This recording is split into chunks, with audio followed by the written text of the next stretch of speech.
I want to thank you all so much for coming to the session 1 of the Arizona Next Gen 911 Address Management Solution. Again, you all are a part of the beta training. So being that you are the training group and the testing group, your feedback is going to be critical for the success of our statewide launch of the at the AZgeo Symposium, and hopefully we'll see you all there. So basically today our goal is going to be learning how to use the tools that are in the address management solution. We're going to introduce the training materials that have been created for kind of streamlining the creation and management of address points and road centerline data for Next Gen 911. Some of the requirements I kind of touched on in the solicitation of your involvement, which was access and basic knowledge of ArcGIS Pro, an AZgeo account, and all of you should have, you all do, I checked the availability to attend 2 training sessions. So this is the first. The second will be kind of more of a follow-up, seeing how things are going. And that'll be next Monday. And we'll probably have the full group there. And then completing a survey for us. So with that, I'll just introduce myself. I know most of you, but yeah, I'm Brooke Serpa. I'm the GIS coordinator at Arizona's 911 program. I've been working alongside with Eric and actually the state of Montana's library system to build out and kind of Arizona-ize some of the work that's been done in Montana to improve address management creation, specifically for Next Gen 911. So I'll kick it over to Eric. Yeah, good morning, everyone. Everyone that knows me on the call, but yeah, Eric Shreve, GIS manager. We're really excited to have you all here today and just kind of learn more about the tool. I know we've been discussing and going through just kind of what our vision is as far as a solution that simplifies the workflow of managing your overall GIS data. And yeah, we'll go from there. This is going to be a follow along type training, a few other kind of housekeeping items. So if you have questions and we don't get to them during this session, we can definitely schedule a one-on-one and I can sit down with you and answer those or walk you through anything that's not clear. If you want to respond to my questions in the chat or through like a reaction, that'll help so that I can kind of keep going and make sure you all are on the same page. With that, to quickly touch upon the agenda, I'll note that we're just going to talk briefly about the importance of NG911 GIS data accuracy and reliability. We'll talk about the desktop template materials and go into some of the training materials. I'll kind of lift up the hood of the template, if you will, and show you the data design. We'll begin to append local data. We have a sample data set in that template, so don't worry, you didn't have to bring any of your local data. We have something prepared for you. And then after our break, we'll come back, we'll use the feature class templates for editing, and then I'll show you how you can provide feedback and then just do kind of a quick conclusion. I'm just going to go through why GIS matters in Next Gen 911. So NG911 uses GIS data to route calls. The whole idea with that is essentially moving away from MSAG and looking to route calls spatially using the foundations of, quote, good GIS to do that. So we were looking here at a kind of screenshot of site structure address points, road center lines, and public safety answering points, PSAPs, which I'm sure you all are familiar with. We're going to focus today in our training on these road center lines and site structure address points and kind of streamlining the creation of those with the address management solution. So another point of why GIS matters in NG911 is just having up-to-date and standards-based data is really going to allow interoperability and help us maintain good quality across the state. And, in conversations with Montana, obviously they're not our neighbor, but to have interoperability across the nation. Another point too is just to improve maintaining those physical addresses, road center lines, and the PSAP service areas. Having that data maintained, updated is really going to help us, help the community respond to emergencies faster. So the big thing in Next Gen 911 is second saves lives. So that's a big piece. So also, I put the link to the Public Safety Hub. So if you have more questions, you want to go deeper into that, definitely good resources there. And this recording, as well as the slides, will be shared out after this presentation or after this workshop. So now we get to get into the fun part. We are actually going to, take a look at the desktop template. We'll review training materials. Before we do that, I just wanted to note the address management solution group. Each of you have been added. Maybe a couple of you who joined us a little later on the journey. I'll still need to go back and add you, but you should be able to log into your AZgeo account, and you'll have a notification there if you want to, check it out. This is where we will host basically the version. So this is what we're working with today, the demo AZ NG911. Also in this group, you'll find the true template. This is the AZ NG911 address management solution. This desktop template will be our place that we're posting all the updates and stuff. There's some other data sets just for reference, but the other key component here is the training materials. So the training materials that we created are essentially an experience builder. The goal was to create something that was interactive. I kind of sold it to Eric as a multimedia experience. And that's really what I tried and we tried to create. So you can walk through this step by step. You can provide this to a new employee, and it might be a little bit easier to consume than like a 50 to 100-page document that would, walk through this whole process. So there's a section for a quick start where you can kind of see what's inside of the template and walk through the process of appending local data. So really tried to make it with some GIFs, like really interactive for folks to get started. And then there is a quick start training video. I'm not going to play it because I can't stand to listen to myself speak like that. But you definitely can reference that as you are reviewing the materials. On this page, we also have a frequently asked questions. So if you do have questions that come up, this would be a good place to kind of start. And then if your question's not answered there, or you truly think something's probably broken, we can report a bug here at this form. All right. And at the end of the session, we'll kind of walk through that process. All right. From there, I'm going to actually walk you into, I know we'll open the project in a little bit. Hopefully you all have already tried to kind of open it and it's just docked off to the side. Before we actually dive into it, I just want to talk about some of the key functions that we're going to see inside that Pro Project template. The main goal here was to have custom file geodatabase that was really tailored to align with the National Emergency Numbers Association, or NENA's NG911 data model. The template is loaded with lots of custom attribute rules and domains to really help streamline the process of data creation, and dynamic labels, and hopefully a lot of things that will help have a seamless not only data creation but also like research when you have to look for something. Hopefully this project will be of service to that. The main, meat of this project is the NG911 GIS data model, Arizona style. So today we're mostly going to focus on address points and street center lines. Those are our feature class templates that we will today kind of do a mock data append to. But in this file geodatabase are all the layers that you would find in the NENA data model. Okay. With that, some of these are simply just reference layers. They're not necessarily something you have to edit, but they're being utilized inside of the attribute rules, what's creating the automated population of fields. So my big takeaway on the databases, especially this NG911 GIS data model AZ, is just do not delete anything. Please don't delete it.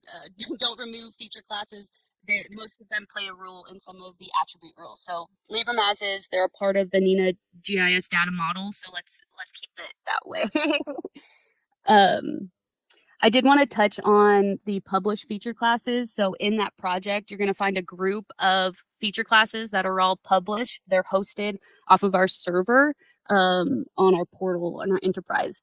Those hosted feature classes are basically like the reference or the authoritative data for the statewide data set.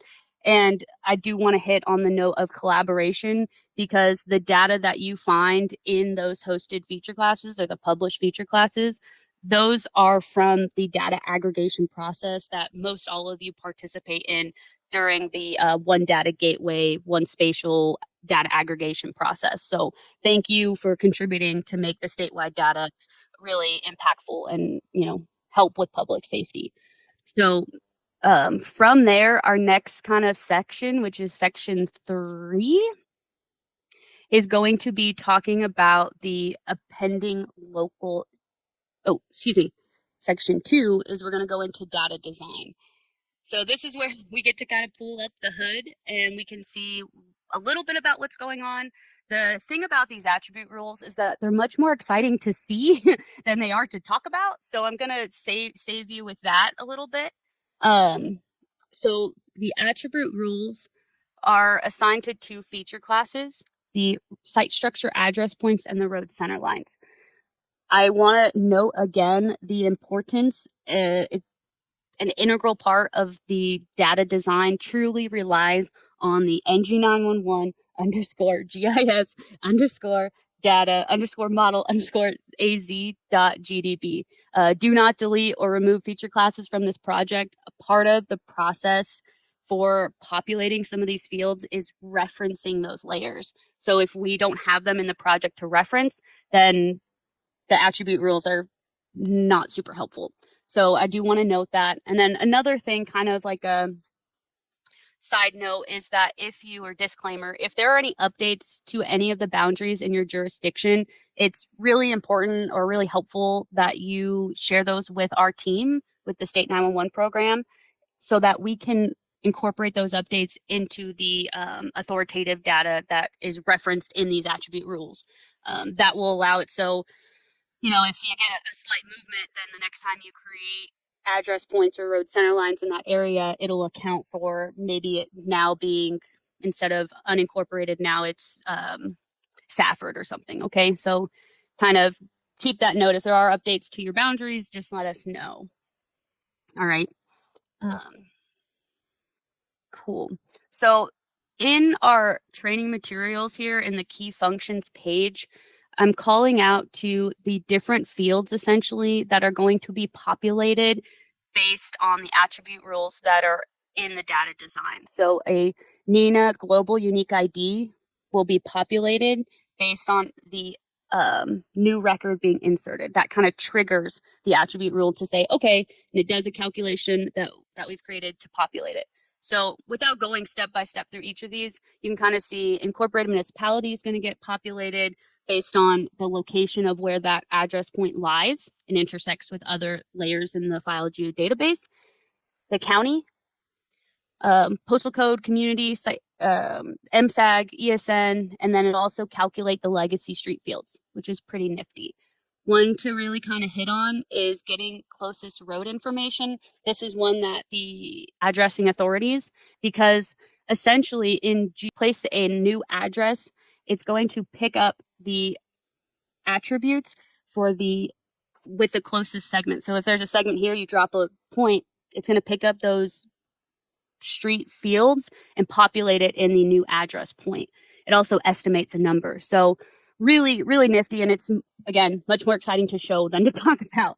So we'll go through that a little bit later. Those are the site structure address point attribute rules. And then there are also road center line attribute rules. These ones get a little more in the weeds because when you're looking at an address point, obviously, or an address point, it's one single point on the map. It's a little bit easier to get an intersect, where some of the road center lines are looking for a left and a right.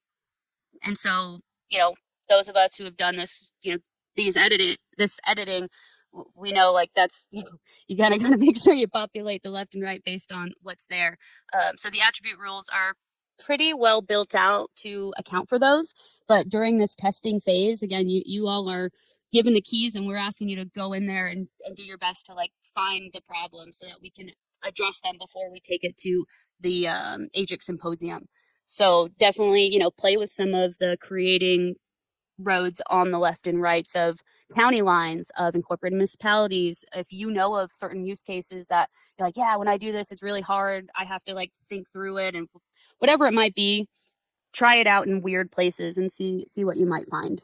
The big one to hit on, besides kind of the left and rights, attribute rules would be the splitting intersecting road.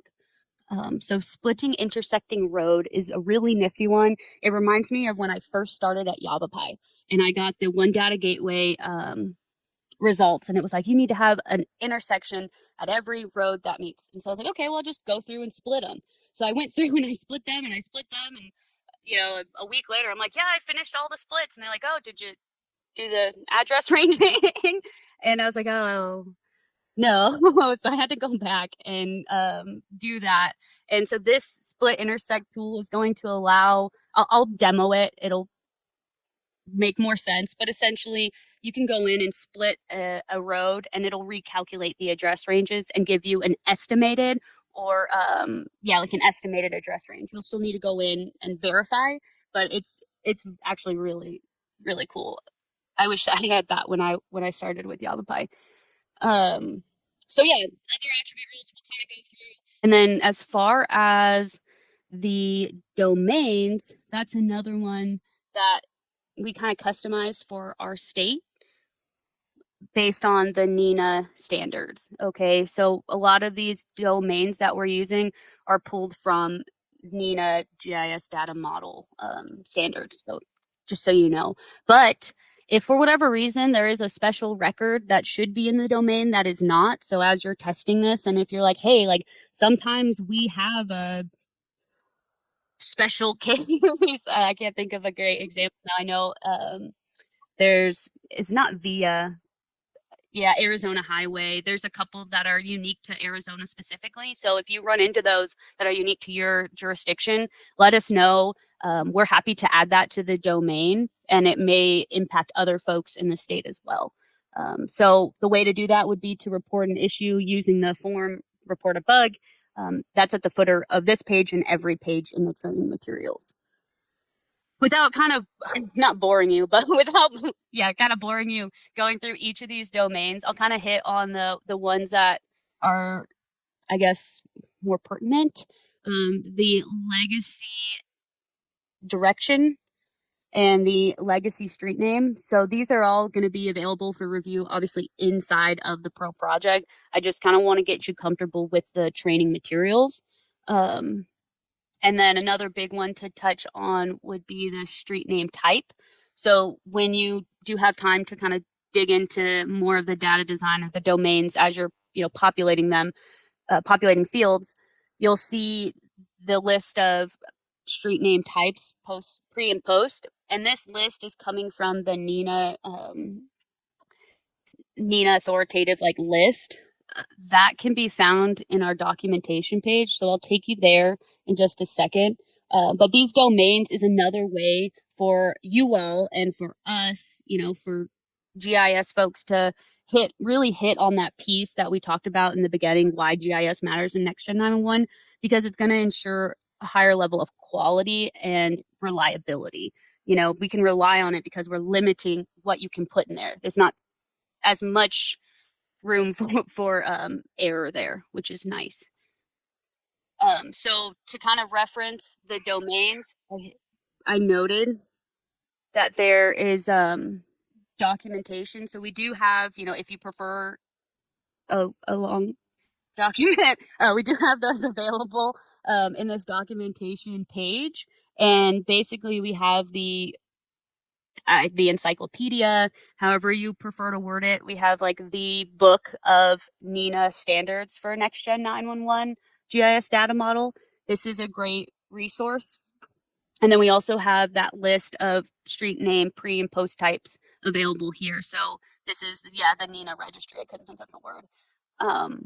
So that's available. And then some of the other kind of standards that this template was built off of or built to align with.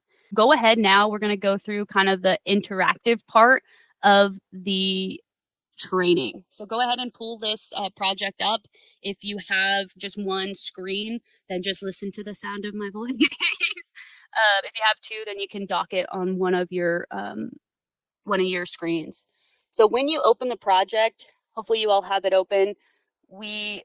I'm not exactly sure what yours looks like. I have my panes configured a certain way just because that's how I like to do my editing. You can do it however you like. But I did want to point out in my catalog pane in the project, I guess, ribbon, there's maps right now, currently, as our, project, the address management solution exists currently. We only have one map in the project, and it's called Edit Map. That's what we have open.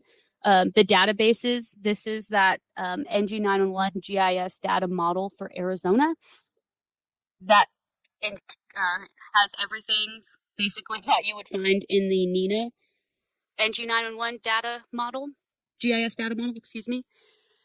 The only difference is that these are all populated with Arizona specific data sets. And you will notice, not in this project, because this is our demo, so this has kind of been preloaded with sample data. But when you download the normal version of this template, they're going to be empty because they're templates, right? They're empty, but they have all of that underlying data design that we just talked about, so that you can append your data to basically plug in your data to these feature class templates and then use the power of those attributes of those domains and hopefully improve the efficiency of your workflow. That's the goal. And improve accuracy. So this is the FileGeo database that, again, I'll repeat, leave it alone, leave things there except for our feature class templates of site structure, address points, and road center lines. Those ones we can mess with. And then here, NG911 Pro project, these two feature classes are basically our sample data that we're going to be referencing today. So just to point that out to you. And one thing that we began utilizing, kind of in alignment with Esri's address management solution, is our tasks. So right now we only have one task. And if this isn't open for you already on the upfront, then in your catalog, in that dropdown that says tasks, you'll see the start appending local data. We'll want to open that task, and the task window should pop up. And you'll see there are currently two tasks: append road center line data and append site structure address point data. So I'm going to start with the appending road center line data, and all I need to do is hit that open task arrow. I've already pre-rigged the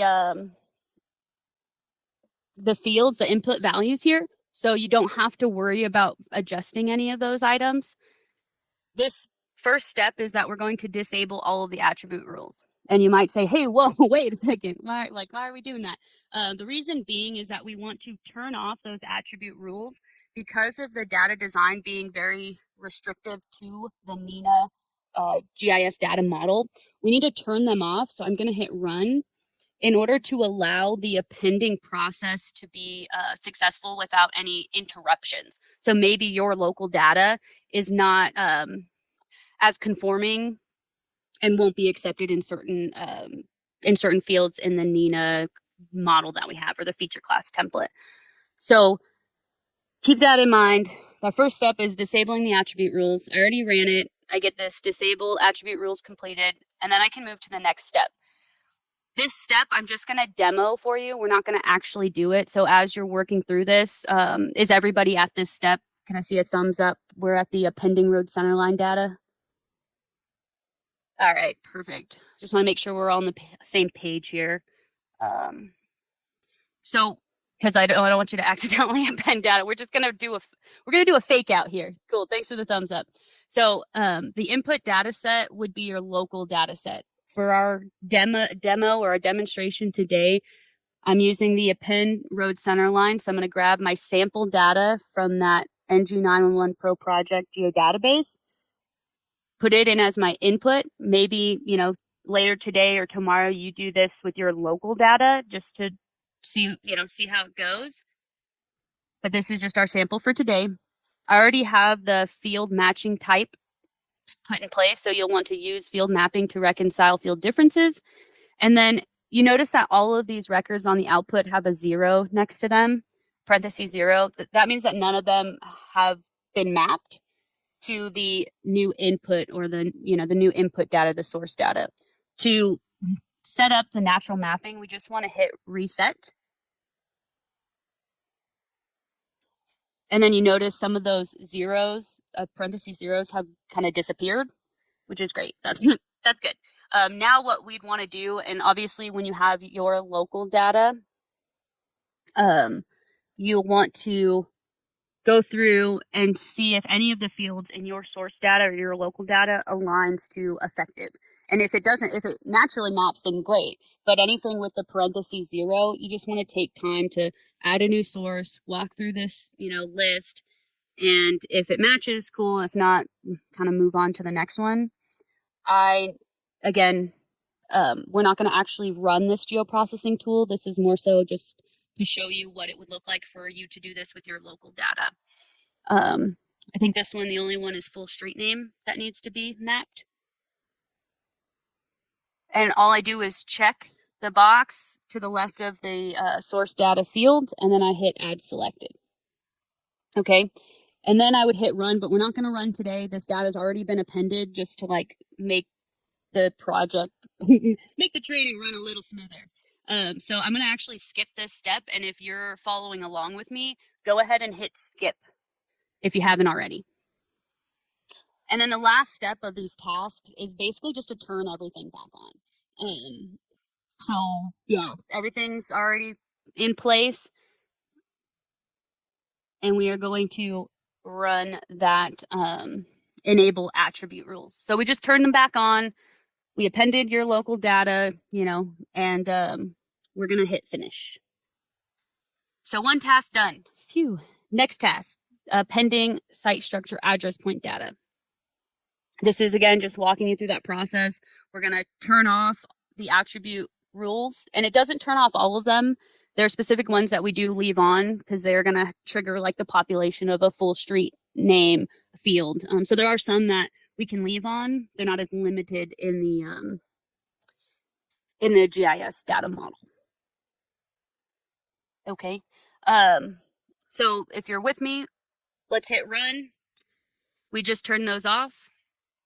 We can go to the next step. And this is, again, just that appending process for site structure address points. For repetition, I'll show you that again. You drag in your local data, whatever that looks like for you. And then you will, again, target's already been set. The field matching type's already been set. You basically need to pull in local data, refresh the natural mapping or reset it, excuse me, and then walk through the process of field mapping each of these.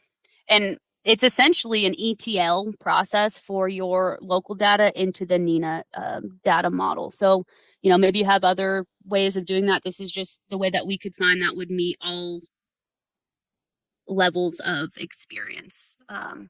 So yeah, just kind of going through this process again of finding matches and tying them to the source data. All right, for this sake of the training, I'll just do a couple because, again, it's already appended. How's everybody feeling with that, the append process?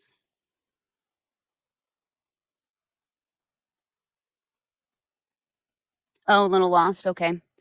And the steps here are really meant to try to help. Yeah, and we can do a one-on-one. And the steps here are really meant to kind of help the folks, I guess, who have a little bit more of the GIS background. I'd imagine for Yavapai, this would be something that Brian will set up kind of in a separate location, or he can help set up for you. So I think it'll be a one-on-one or a two-on-two with Brian involved and Eric as well. So yeah. As far, do I envision the solution as an everyday map or open when updates are needed? That's a good question, Tom. I really think we're gonna leave it to the end users to decide. I could see this for me when I was at Yavapai, really helping streamline my workflows. But we also recognize that each entity has a specific need, has different needs for their address and road center line management. Okay, agreed. Yeah, I was also looking, how hard it would be to take that primary GDB for the solution. Yes, it's referential, but to move it to the day-to-day editing, put it into our SDE for versioning control. Yep. And so I've walked through that process kind of in a safe environment, if that makes Right. sense. So I've tried it on a SDE dev for our shop, if you will. And basically after the append process, all I needed to do was repoint the data source from the file geodatabase to the SDE. And then it just played nice. But our data is already in, the Nina GIS data model. So it was a little bit with like nice gloves on, if that makes sense. Yeah. That's a good question, and it would be worth testing if you have like a dev environment. That's partially why we didn't want to do this with live folks' data sets, and we just wanted to bring in a sample to streamline the training, but also Oh, come on. Where's your sense of adventure? What can go wrong? Let me have you download another desktop application. No, I'm just joking. Yeah. That'll be tomorrow. No, but thanks for asking that question, and also Tony, thanks for like expressing that, because our goal is to make this something that every level of GIS person can use, and I know GIS pretty well, so that helps us to gauge like, okay, maybe I need to add more documentation here, or maybe we have more videos that I can have like as a link embedded here. So if those ideas come to your mind, like definitely bring them to our next section. Like, hey, yeah, yeah, and that's the goal, is to make this like no coding for you. We don't want you to have to do any of the coding. Eric and I knocked our heads on the wall for a while trying to get it so that you can just play nice with it. And this task thing was kind of a last minute change or modification that we made. And we're hoping to improve that workflow as we get more feedback from you all. So yeah, definitely this is the time to say like, hey, so thanks, I appreciate it. So we pretended to do this append for site structure address points. We're gonna hit skip. And basically I'm just turning, it's like a light switch. I turn off the attribute rules, in order to push my data to the data model. And then I'm going to turn the switch back on to say, okay, you got my data. Now I actually want to apply those rules. But we can do a better job in the documentation, kind of walking you through that. So thanks, that's good feedback. So now that we've completed both of our tasks here, I'm just going to close this. Personally, I'm done with it. Thank you. Next. All right. One piece that I will note as far as your workflow, after completing those tasks, you would be wise to add back the source data, open them up, and do just a side-by-side based on what you have in your local data set and what now the feature class template that's in the GIS, the data model, the feature class template has. Okay, so this is our local data. This is actually data provided to you all from Shauna, so thank you. And then we have our feature class template that we appended or moved that data over to. So I can see real clearly 46 of my roads made it into the feature class template, 46 made it into, so it's a 1-to-1. That's good. That's refreshing. Okay, so the next thing I'm going to do, and if you're able to keep up with me, great. If not, again, we'll have the video come out post session. But we can use my bookmarks, and you should have these in your project too. We're working off the same space. We can use the Safford Thatcher bookmark, and that'll pan us right to the area where we just appended kind of the subset or the sample data. You'll notice that some of the other address points are coming up. Those are pointed to our published feature services that I kind of touched on earlier. Why don't we just toggle those off so we can just focus on the data model and the feature class templates? So turn those off, the published feature services, and give me a thumbs up if you're still with me and if you were able to turn those off. Awesome. Perfect. All right. Cool. So we can pan in a little bit more. And one of the ways to do a side-by-side is obviously you can go through every record. I personally prefer to just get like a subset of those.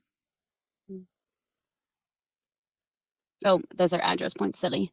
Of the road center line, excuse me.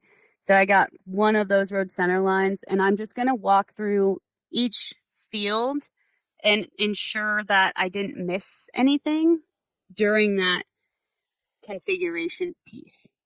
Okay. So I can kind of do a side by side. For the sake of y'all's time and attention, I think, you kind of get the point as far as just walking through each one. You might find that you're like, oh no, I actually have a Latin long field and I didn't append it.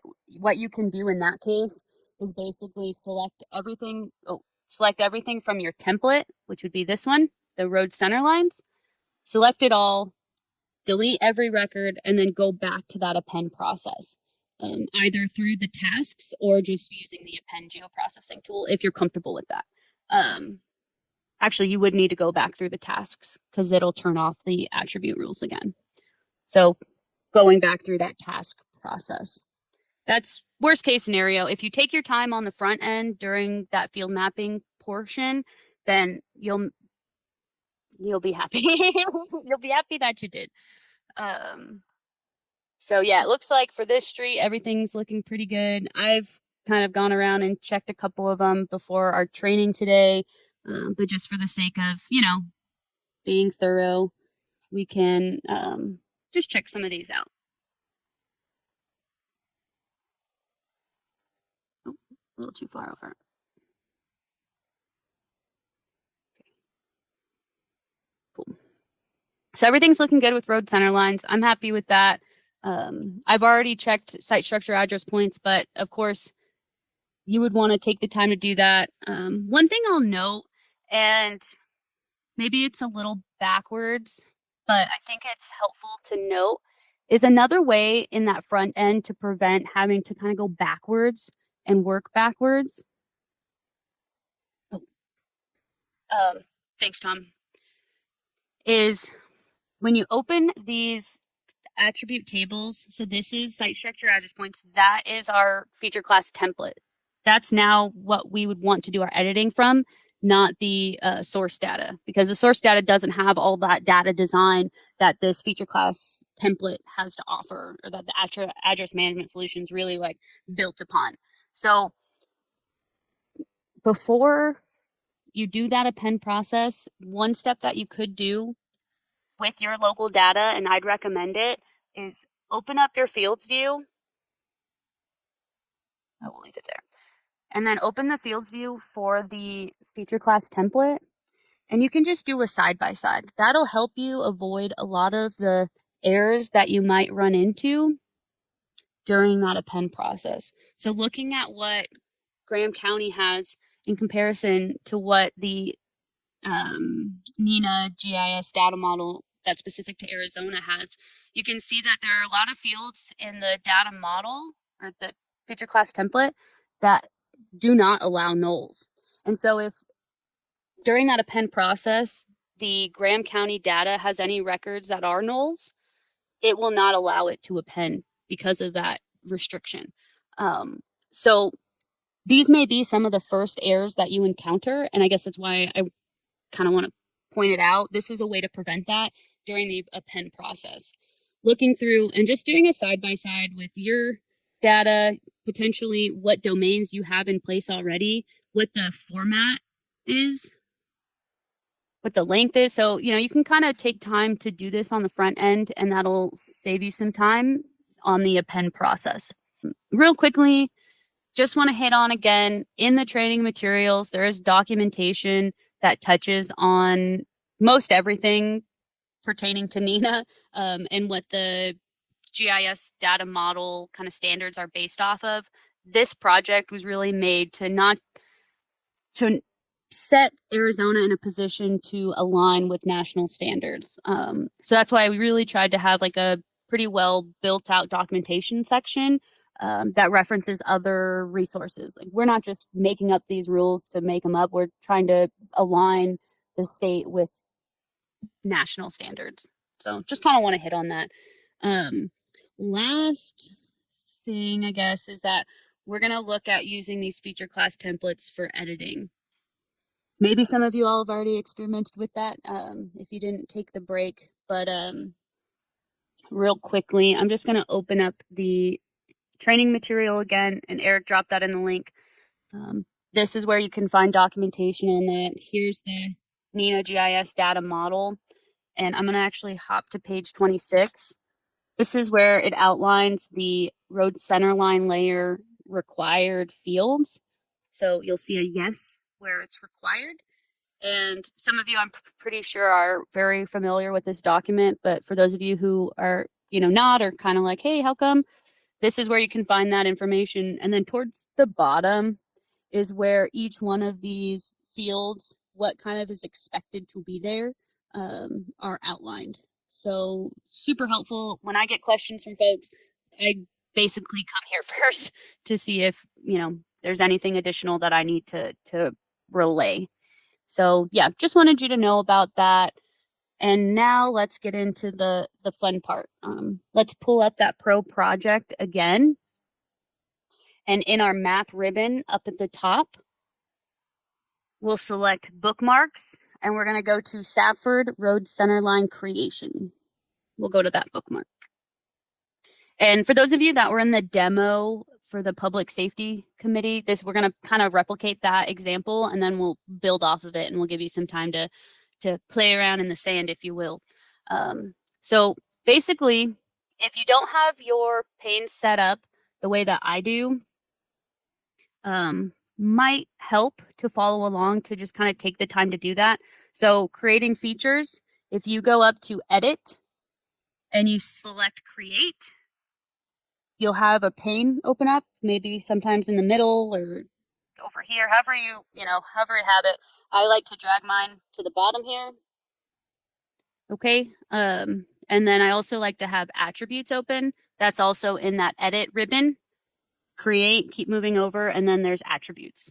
If you open that up, I like to have mine docked here, right next to the catalog. Okay. That'll just help with some of the next steps. Before we start creating, I'm going to remove the source data just so that I don't get confused or accidentally start editing in that. So I remove those. My published feature services are turned off. So everything that we're seeing here in the project right now is coming from our Arizona NG911 address or GIS data model. So just to kind of reiterate that. All right, let's create a road center line. Enough with the prep. I have snapping on. Okay, that's going to help. We're going to basically put a road here. Looks like maybe an alleyway or something. Maybe some of the roads and addresses we create today are like atrocious, but it's more so just to kind of show you the tools. So before I actually snap to this pre-existing segment, I want to note that West Relation Street has a assigned address range. Left 2035 to 2473, right 2034 to 2034 to 2474. The reason why I note that is because when I intersect that West Relations segment with a snap to point, I snap to that segment, I'm creating an intersection. And then when I double click to create this new road, if you haven't seen it already on your screen, you'll see that now that single segment was split based on that intersection, and the address range values were then reassigned. These are theoretical. They're calculated based on the percentage of the original segment that is remaining. So if this is, 30% of the entire road, then it's going to estimate that those ranges from the original set should be basically cut by 30%. So one thing during this process and using these tools is to go through and verify that the the address range still includes the site structure address points. So for example, 2319 would still be in that address range. 231. Oh, technically it wouldn't. We need to go through and readdress that one. So again, you do want to take the time to go through. So we'd want to update this address range. So you do want to take the time again to review it. You can see these references too. That's showing you what the high is. So speaking to kind of that dynamic labeling as well. Okay. For the sake of training and our time today, I don't want to like get too bottlenecked into that. This would be one of those where it's like, hey, take time to readdress that. Let's look at the new address range. We're going to look at the new segment again for kind of the sake of time in our training today. Sorry, unselected it. So you'll want to select only that single segment, the new segment that we created. And I edit here in the attributes pane. If you prefer to edit in the attributes table, you can do that as well. Totally, you know, again, kind of workflow preferences. Either way, we are going to update the address range for our new segment. So we'll do 1 to 101, 2 to 102. Obviously, this is a theoretical address range. And then when I hit apply, and if you're with me, when you hit apply, you'll notice that the parity left and the parity right are going to populate based on the value that you inputted, or that the address authoritative address person put in. Okay. Next one we'd want to populate is our street name. So I'll just do a training street. Oh, excuse me. It needs to be parsed out. Training. And then post type we'll do, we can do street. That's fine.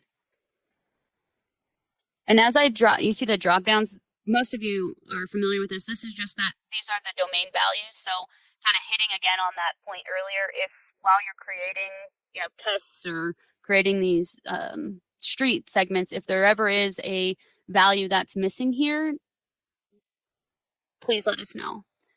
Yeah, that's a good question, Tony. Why are they A to Z? That's just in the domain. I can do a quick flip. So note that as a, you know, we'll note that as a bug, if you will. Like, hey, it'd be a lot more straightforward for it to be A to Z instead of Z to A. This is why we need folks like you to kind of find some of those smaller pieces that really will improve your workflows. So thank you for noting that. Thanks. And then let's just give it a pre-directional just for fun. And then when I hit apply, what you see is that the legacy street name fields are also going to get populated in the proper casing. So that's really helpful as well. One thing to note also is the ESN left and right were both populated based on the corresponding values. If I turned on the publish features and then went to the ESNs, you could see that, but we're going to bypass that. The MSAG community also populated. Country, state, and county were populated based on those attribute rules, the data design, kind of going back to under the hood conversation we had earlier. Postal code, postal community. And then we also populate the full street name, and that's what the labels are being created off of. So yay, we forgot we created our first segment, and that is very exciting. Let's say now we're going to just assign a silly address point to this segment. So we can go to our feature class or our create features pane that we docked. If you didn't dock that, go to the edit ribbon, hit create, and then we'll go to the site structure address point feature class template, which is now just our editing feature class. And we can drop a point obviously, like I noted with that closest road attribute rule, the attribute rule is going to populate the street values for the new address point based on the closest road. So we can see here, we have East Training Street being populated, and based on the location along that segment, it estimated it's 94. But let's say it's actually 98. We can update that, apply it, and then for those of you that are more comfortable with like editing in the attribute table, it's the same thing there. So if I make the change here, let's say I'm like, no, it's actually 96. It'll populate there. So kind of speaking to Tony's point earlier in the session when we were talking about or introducing the closest road attribute rule, putting a segment, putting a road or putting an address point here, it's definitely going to pick up, it's definitely going to pick up the relation street, right? So that's where the workflow can get a little clunky. And I would just recommend, and this is like kind of my disclaimer, is that these tools are meant to streamline your workflow, not necessarily replace your workflow, or your like authoritative humanness. So a little bit of like job security there in a sense, because we do need to, and we should always like verify that that is the accurate address before just assuming like, yep, it picked up that it's 2, right? So maybe here we wanted it to be 2. And in this case, honestly, what I'd probably do personally is I would delete that record or undo. I would select it and delete it. I guess I could do it here. And then just move. That's how I would do it. And then just do like a move. So you all will establish your own workflows, but I would probably just do it here. Get all of the like long here. So yeah, I guess the takeaway here is that you all will establish your workflows for this. But in that case, if I wanted this to be on East Training, I would put it as close as I can to the segment, update the address point number. So I'm like, no, this address is 2, hit enter, apply that, and then just move it to where I actually physically want it. That's probably how I would go about it, but you'll establish your own workflows with the tool. But see, and then I can put it where I want it to go. How are you all feeling about that? Have you all created your segments and maybe a few samples? Okay, awesome. So now we'll go to, I think, another use case that I thought would be kind of fun for us. We're still pretty good with time. We're going to go to this subdivision example. So go ahead and go to your bookmarks. That's the map ribbon and then bookmarks. So map, bookmarks, and then hit the subdivision example. Now we're really going to cause some chaos. So this is obviously a location where it seems soon there are going to be a bunch of new buildings. Shauna, what do you think? More than likely, yeah. Right on. If I had your parcel data, I should have brought that in. That'd be even better. Because I could assign them for you right now. So basically what we're going to do, and you all can have fun with this, play around with the closest road tool. This is, I guess, kind of free time. Play around with it. If you have questions while you're doing it, I'm just going to play around with it up here and I'll show you an example. So yeah, just create address points at whim. This is all sample data. You're not going to hurt it or anything. So this one is going to South 17th Ave. And let's say I just put one like right in the middle. This is kind of fun to do when I was doing the testing, and do one like right next to it. And then just like grab the measuring tool and I would measure what's the difference in the distance. So that's always kind of a cool way to see, oh man, like which one isn't going to pick up, I guess. So yeah, have you all made any address points?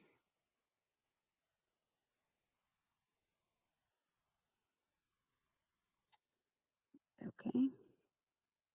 And then, yeah, just pretend this whole subdivision goes in. And then obviously, while you're doing those, you would have your, probably your parcel data, or, Tony, you may have your pre-established workflows for how to assign specific addresses. This is just going to help you to pick up most of the attributes that are like required for NINA, Next Gen 911 GIS data model, like NINA standards. And then you can go in and, you can go in and adjust that if you're like, actually, that's very wrong. It should be, I don't know, 1199. You can definitely change them as needed. But the nice part about it is like we maintain unique IDs without really having to think about it too much. We're populating these mandatory fields with the correct values. And then kind of keeping that additional information that's helpful. So yeah, and then we calculate the full address. So that's kind of the tools. There's one more that I would be bummed if I didn't show you, and this is the split lines tool. This one has a couple of different use cases. It's very similar to the road center line. It's basically the same feature class. So when you go into properties, it is pointing to the road center line feature class in the data model that we're using. It's a copy of that. And it's basically just to be used as like a tool. So say we just needed to put a split here. There was already a road established. But for whatever reason, here, I'll do this. This is a good demo. So we're going to grab these two segments, and I'm just going to make a pretend for you all.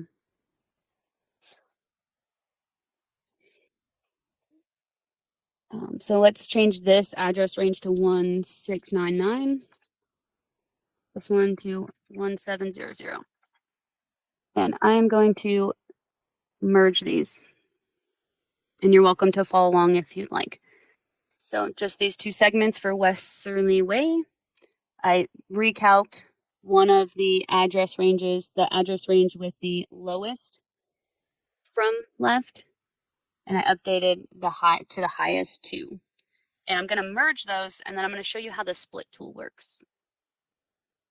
I'm going to preserve the one that I updated the ranges to be the longest. We'll merge those. We have one long segment. And sometimes this happens. We create a new line, we snap to it, and then we just forgot to do the intersect or to split. Obviously, now utilizing the feature class template tool, road center lines, that's going to automatically happen. But with the split lines, we can go and repair maybe previous, I don't know if mistakes is the right word, but we can click that location where we want that split. So want to make sure we hit that kind of endpoint in the intersect, and then double click, that line disappears, and then we create that split in the segment, and then also initiate the recalculation of the address ranges. So kind of one of those use cases where if you accidentally split a bunch of segments and they all have like the duplicated address range, you can stitch those back together and then go through and just, I'm doing a karate chop them to their own unique theoretic address ranges. Obviously, as a good GIS steward and data maintainer, we would go back through and reestablish, correct, or reassure that the address ranges are correct. Here, we're good because there's technically no address points there. So yeah, that's just kind of another use case. And Brooke, that also will create a unique ID as well. Yeah, thanks for pointing that out, Eric. Yeah, good call. I'll show that. I don't know, that's a issue we see in the data as far as road center lines having duplicate inwards. Yep. Yeah. So yeah, good call. Thank you for noting that. And yeah, we have our, transferred over the rest of the attributes as well. So yeah, we're hoping that over the next, next couple like days and then next week after our second session, you all will still be able to kind of play in the sand here, take some time. You know, if you can or if you like, let's schedule one-on-one and we can get your local data plugged in so that you can experiment with some of your like regular workflows. And then obviously, if this is something that you really want to put into your workflows, Eric and I'd be happy to schedule something with more of your team members to make sure that they're like comfortable with the workflows as well. But for now, let's just test it. Help us find some of these oddities, like the domains being organized reverse, or you know, maybe some of the task features being a little weird. Help us to identify those so we can make it easier for other folks to use is really the take home. Before we call it, there's one more thing to review. Oh, sorry. We are just going really quickly to show you how to provide feedback. I kind of hit on it earlier. We're going to just open up again the training materials. At the bottom of every page, there's our program's vision. You can access, you know, basically the same pages, but you can report a bug. I'm going to open that and show you what that looks like. So basically here, you would just type what isn't working. For me, I found, you know, the appending my local data was a little weird for Graham County road center lines to the road center line feature class. Not all of the fields made it over. And I think it's with the attribute rules, it's good if you can kind of give us an idea of what you think it is, or if you have no idea, just say, you know, what you have found from it. Put the date that you discovered it. Put your email so I can follow up, or Eric and I can follow up with your request or your note. And then just the level of severity. If you're like, it really is probably limited to like my data, then maybe just limited. If you think, hey, this is like really going to affect other users, then put major and then put your comment. Maybe a little bit more insightful than please help. But if you put please help, I'll probably give you a call and say what's going on. Are you okay? You can send a copy of the response to yourself by just putting in your email and submitting that form. So this is how you would report a bug. And again, that's at the bottom of every single one of our pages in the document right here. And then also if you see something with like the user interface or something that you have a recommendation to improve upon, that would be certainly the area of putting that information in. I know we're working on updating the survey too, so you can attach screenshots, images, things such as that. So it can help us to decipher and understand what the possible issue is. Maybe you don't like the colors for the published feature classes. Services. That's okay to put into. We will accept all input at this point. We are just grateful that you all are willing to try it out. So that's how you would go ahead and work through reporting a bug. And on that note of what Eric said, as you're going through the documentation as well, that would be a great place to report something weird with the documentation. I've tested all these buttons, but you know, it's always a bummer when you go to a website and you hit a button and it takes you somewhere that is completely different than you thought you were going, or doesn't take you anywhere. So the using that report a bug would also be relevant based on the documentation or the training materials as well. And to take our survey, we'll ask that at least by the end of session 2, you fill out this survey. We tried to ask questions that would help us better understand how to serve you all and serve folks across the state. So really do, if you could, try to put thoughtful responses. We're not going to cry if it's like, hey, this really was kind of a whatever. Like it won't hurt our feelings. If you want us to contact you, you can leave your email. If you want to be anonymous, you can be anonymous. That's totally acceptable. So that's that. And I just wanted to touch on this module. It kind of is our looking forward, looking towards the future. Our goal is to create a template that basically a new person, you know, I think of it, me on my first day at Yavapai County doing NG911 data editing, to be able to send them here and say, you know what, we need to get you squared away with how to edit data for Next Gen 911 first we want you to go to this NG modules and work through these steps, okay? Do you know how to use, do you know what NextGen is? Do you know how to use ArcGIS Pro? Here's how you would create and manage address points and road center lines, and then how to use those tools that we all walked through today. And again, these are they are intended to be interactive, so they have videos of us like walking you through those steps. In some cases, in other cases, they are documentation, but we really try to put more videos and kind of interactive visuals, just because I know as GIS folks, that's often how we absorb things and learn. I want to hit again, thank you to the state of Montana. Their library system is doing awesome work, and they were a big reason for us to like implement this in the state. So definitely a big shout out to them. And our final piece is basically just to kind of touch on what we learned. We did, spend time learning how to leverage the NG911 address management solution. We used the sample data in order to kind of learn that append process. We touched on kind of the key components that are in that NENA NG911 data model that's kind of Arizona-ized. We talked about attribute rules, probably to nauseam. We reviewed some of the custom domains and then really touched on the importance of those reference layers in the data model. You also know where to access the training materials, and we just want to encourage you to reach out if you have questions, report a bug, even if you think it's silly. Like most likely, it's something that just made it through the cracks, and we want to make sure we take care of that before we launch it statewide. In our next week's session, we're really just going to focus on addressing any of the common issues that you all either reported in the form, or even if you just took personal notes, and answer any lingering questions. So Eric, was there anything that you wanted to add?